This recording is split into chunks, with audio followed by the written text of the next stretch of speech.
Who you know talk like this? Northside Beach boy, I really walk like this. Yeah, all the girls gon' flock to this. Don't matter where you from. Oh shit! Drama alert! Drama alert! Oh shit! So please, make sure to bring your raincoat today so you don't catch reaction sir.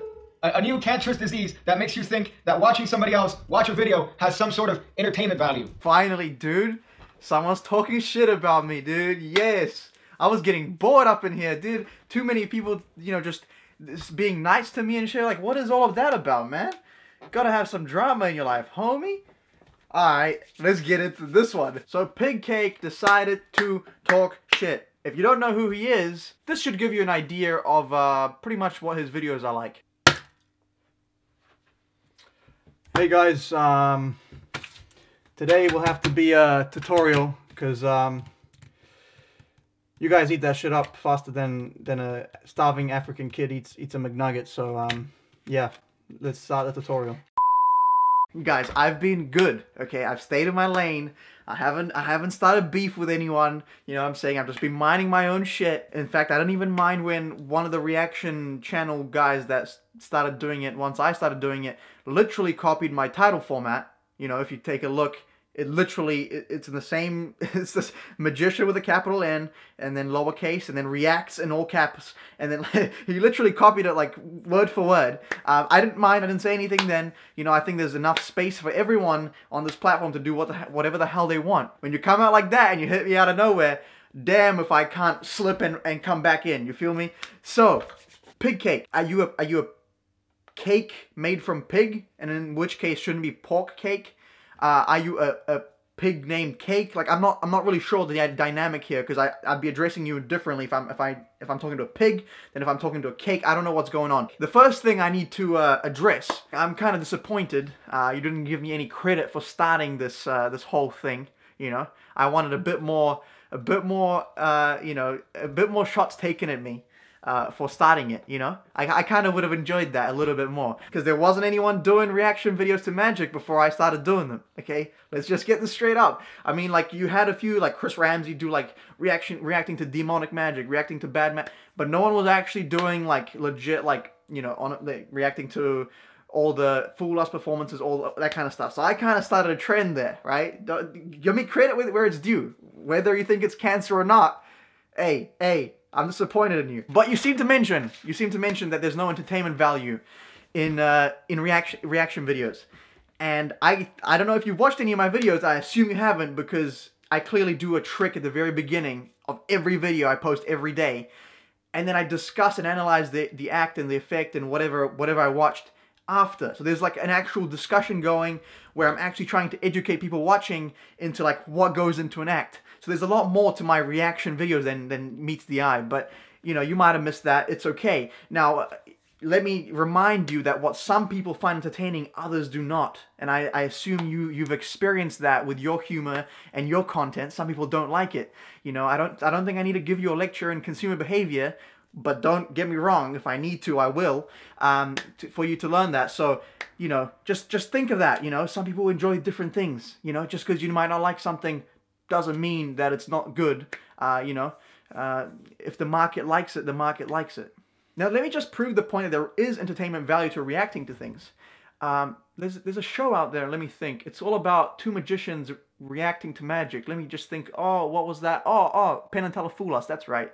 The whole premise is they see the trick, they give their thoughts, and see if it fooled them or not. That's the whole premise of the show. So, to say that there's no entertainment value, you're just wrong. Some people suck at reacting, and all they do is watch the video and then they upload, right? But let's not get ahead of ourselves. The format clearly works. It's easy to churn out 4 to 5 videos a day when all you're doing is recording yourself, watching something that you would already be watching, and providing some insightful commentary, such as, wow, that's interesting. Now, the thing about it being easy to pump out 4 or 5 vids a day, there's a reason why I only do 1 every day, and even that takes up most of my time.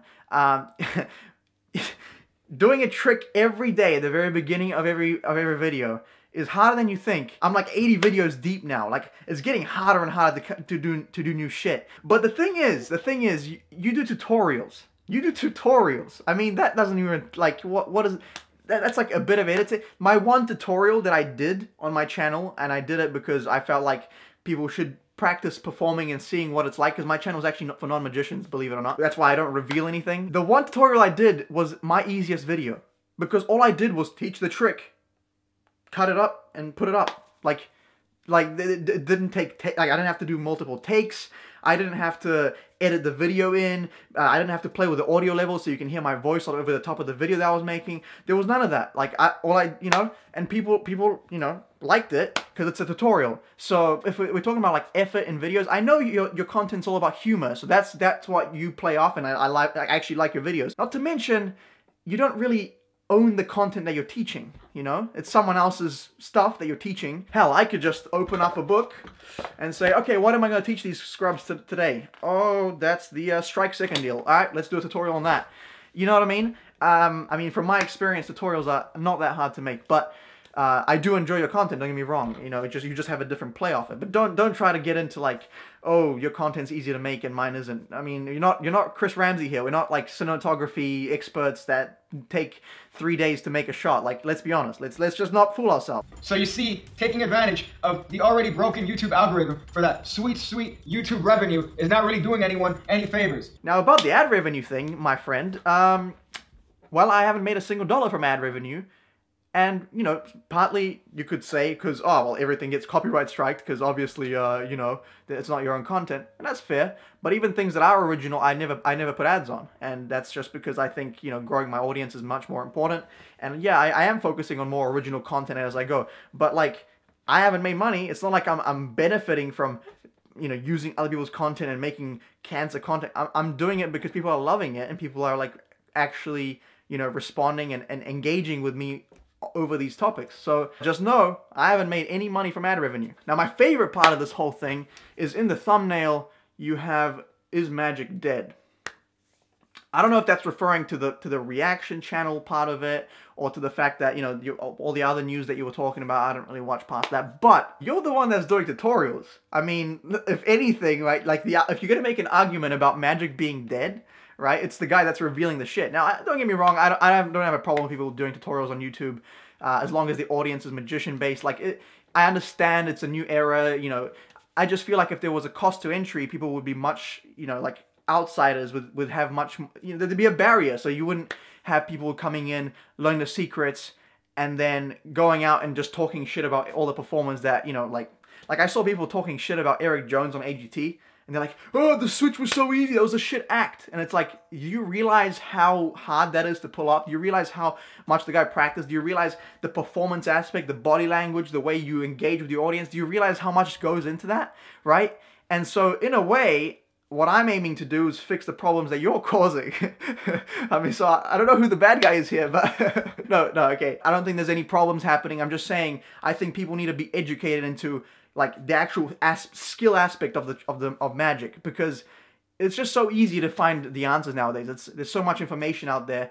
You know, like a kid can go online and just figure out most of the tricks a magician does at, you know, as part of his working stuff, and just figure out in a matter of clicks, right?